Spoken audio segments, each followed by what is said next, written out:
अब 5 वर्ष तक भगवान गोकुल में रहते हैं। उसके बाद नंद बाबा, यशोदा मैया सब वृंदावन आ जाते हैं। वृंदावन में भगवान ने करी रासलीला।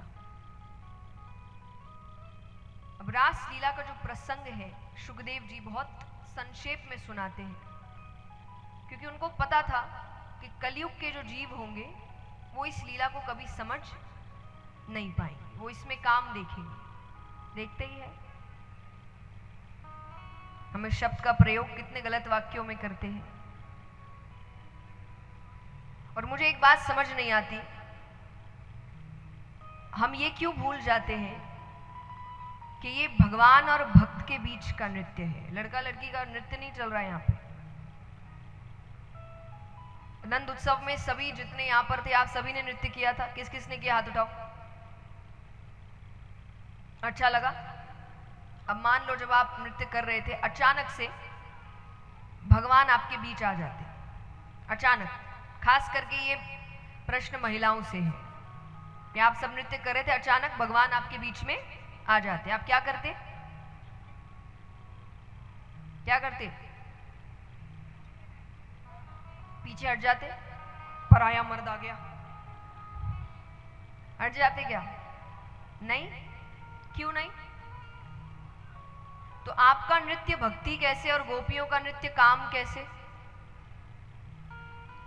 आप नाचे भगवान के साथ तो भक्ति बन जाए, और कोई और नृत्य करे तो वो काम बन जाए।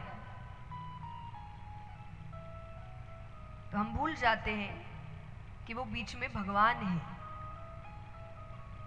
और फिर भी इस बात को और स्पष्ट रूप से बताने के लिए सुखदेव जी बताते हैं कि जब श्री कृष्ण पहली बार रास करने जा रहे थे तो वहां पर कामदेव आते हैं। तो भगवान ने पूछा कैसे आना हुआ? तो बोले मुझे आपके साथ युद्ध करना है। युद्ध मतलब?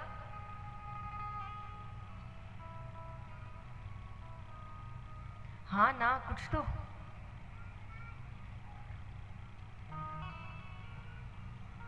कामदेव से युद्ध मतलब कामदेव अपने बाण चलाएंगे, ऐसी परिस्थितियां पैदा करेंगे कि व्यक्ति काम में पड़ जाए। तो वो भगवान से कह रहे अगर उन्होंने वैसी परिस्थितियां की, भगवान काम में पड़ गए या गोपियां काम में पड़ गई तो वो जीत गए, और नहीं पड़े तो भगवान जीत गए। तो वो कहे मुझे आपके साथ युद्ध करना है। तो भगवान कहे कि महादेव जी ने तुम्हें भस्म किया था, भूल गए क्या? बोले वो मेरी गलती है, मैं ऐसे के पास गया जो हर वक्त समाधि में बैठता है। तो बोले कोशिश तो राम अवतार में भी करी थी। बोले तब आप मर्यादा में थे। श्री राम की मर्यादा कितनी थी पता है?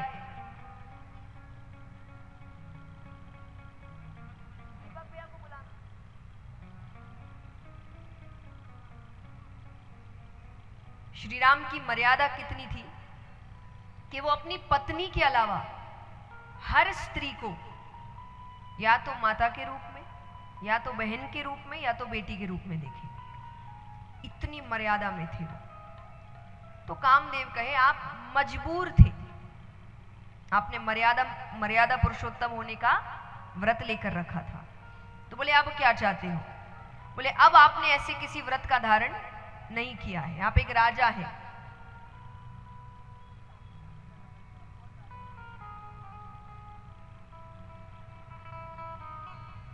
तो आप राजा है, सुंदर सुंदर गोपियों के साथ आपका नित्य व्यवहार रहता है।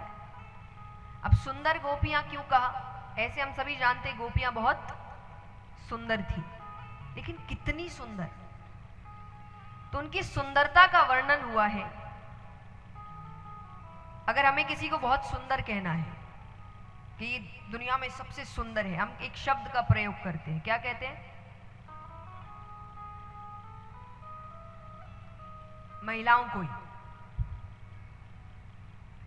क्या कहते हैं? अगर किसी को सबसे सुंदर कहना है, मुझे बताना है, अप्सरा। क्या कहते हैं? अप्सराएं सबसे सुंदर होती है। कहाँ होती है? स्वर्ग में। और कोई बहुत ज्यादा नहीं है, कुछ है। तो गोपियों की सुंदरता बताई गई है कि स्वर्ग में जितनी भी अप्सराएं हैं सबकी सुंदरता मिला दो, एक नहीं सबकी सुंदरता मिला दो, तब जाकर ब्रज की एक गोपी बनती है। गोपियां इतनी सुंदर थी। तो वो कहे सुंदर सुंदर गोपियों के साथ आपका नित्य व्यवहार है, शरद पूर्णिमा की रात है, हर चीज मेरे हिसाब से है, आज तो मेरी जीत होगी। भगवान कहते कर लो कोशिश। तो उसने अपने कई बाण चलाए, कई परिस्थितियां पैदा करी, पर ना तो भगवान पर असर हुआ और ना ही गोपियों पर।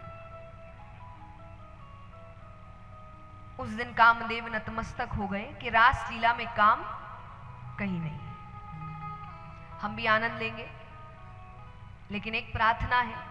मैंने पहले भी कहा कोई फायदा नहीं 3 घंटे कथा सुनने का कि उठे कपड़े झाड़े घर जाके भूल गए, फिर वही चीजें वापस दोहराने लग गए। तो एक प्रार्थना है, इस लीला के आनंद जरूर ले, पर आज एक वादा करें अपने आप से कि खुद तो भगवान की लीलाओं का मजाक नहीं बनाएंगे और ना ही ऐसे मजाकों का हिस्सा बने, तभी असली भक्ति है, वरना घर जाओ काम करो।